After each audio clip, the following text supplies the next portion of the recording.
በእንግሊዝ በምትገኘው ካንተርበሪ ከተማ አንድ አስደንጋጭ የጤና ቀውስ ተከስቷል። የማጅራት ገትር ድንገተኛ ወረርሽኝ አጋጥሟል። በአንድ ሳምንት ውስጥ ብቻ በደርዘን የሚቆጠሩ ወጣቶች በከባድ ሁኔታ ታመው ሆስፒታል ገብተዋል። የሁለት ተማሪዎች ሕይወትም በአሳዛኝ ሁኔታ አልፏል። እንደ እንግሊዝ ባሉ የላቀ የጤና አገልግሎት ባላቸው ሀገራት ውስጥ እንዲህ ያለ ፈጣን ወረርሽኝ ሊከሰት የሚችል ከሆነ በማጅራት ገትር ሰንሰለት ለሚኖሩ በሚሊዮን የሚቆጠሩ ኢትዮጵያውያን ምን ትርጉም ይኖረው ይሆን? ዛሬ መረጃዎቹን፣ ሳይንሳዊ ትንታኔዎቹና በፍጹም ቸል ሊባሉ የማይገቡ ምልክቶቹን በዝርዝር እንመለከታለን። ነገሩ የጀመረው መጋቢት 4 ቀን 2018 ዓ.ም ወይም ማርች 13 2026 ነው። እንግሊዝ የጤና ደህንነት ኤጀንሲ ስለ ወራሪ ማጅራት ገትር ወይም ኢንቬዚቭ ሜኒንጆኮካል ዲዚዝ ስርጭት የአደጋ ጊዜ ማስጠንቀቂያ ሰጠ። የስርጭቱ ፍጥነት ከዚህ ቀደም ታይቶ የማይታወቅ ነበር። መነሻው ከየካቲት 26 እስከ 28 ወይም ከማርች 5 እስከ 7 ባሉት ቀናት ውስጥ ክለብ ኬሚስትሪ በተባለ የምሽት መዝናኛ ቦታ ላይ የተከሰተ ከፍተኛ ስርጭት እንደሆነ ይታመናል። ስርጭቱ ከ18 እስከ 21 ዓመት ባሉ ወጣቶች መካከል የታየ ሲሆን ወደ 29 የተረጋገጡ ወይም የተጠረጠሩ ታካሚዎች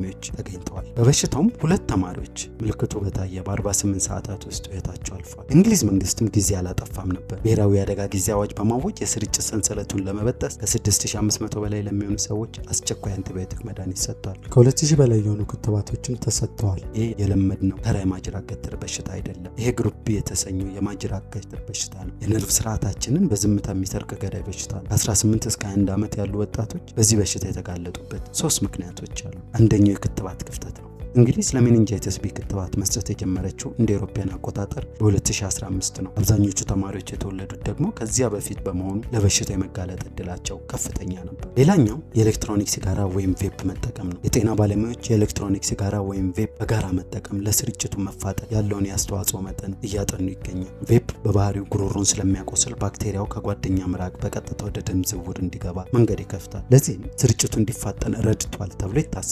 ሌላኛው የባክቴሪያው ባህሪ ነው። ይህ ዝርያ በሰዓታት ውስጥ ከጉሮሮ ወደ አደገኛ አንጎል ኢንፌክሽን የሚቀየር ከፍተኛ ወራሪ ሊሆን ይችላል። ለዚህም ለበሽታው በፍጥነት መሰራጨት አስተዋጽኦ አድርጓል ተብሎ ይታሰባል። እንግሊዝ በአንድ አካባቢ የተከሰተን ስርጭት ስትከታተል፣ ኢትዮጵያ ግን በአፍሪካ የማጅራት ገትር ሰንሰለት ምስራቃዊ ጫፍ ላይ ነው የምትገኘው። በኢትዮጵያ ማጅራት ገትር አዲስ ነገር አይደለም። የራሱ ወቅት አለ። ከታህሳስ እስከ ሰኔ ድረስ ያለው ደረቅ ነፋስና አቧራ የመተንፈሻ አካላትን ሲያዳክም ለባክቴሪያው መግቢያ በር ይከፍታል። ለዚህም በእነኚህ ወራት ወረርሽኝ ይስፋፋል። ቀደም ባሉት ጊዜያት ኢትዮጵያ ግሩፕ የተሰኘው የማጅራት ገትር በሽታ ስርጭቱ ከፍተኛ ነበር። ነገር ግን በባለድርሻ አካላት በተደረጉ ሰፋፊ የክትባት ዘመቻዎች ይህ የማጅራት ገትር አይነት እየጠፋ ነው። አሁን ግን እንደ ግሩፕ ሲ፣ ደብሊው እና ኤክስ ያሉ አዳዲስ ስጋቶች እየተስተዋሉ ይገኛሉ።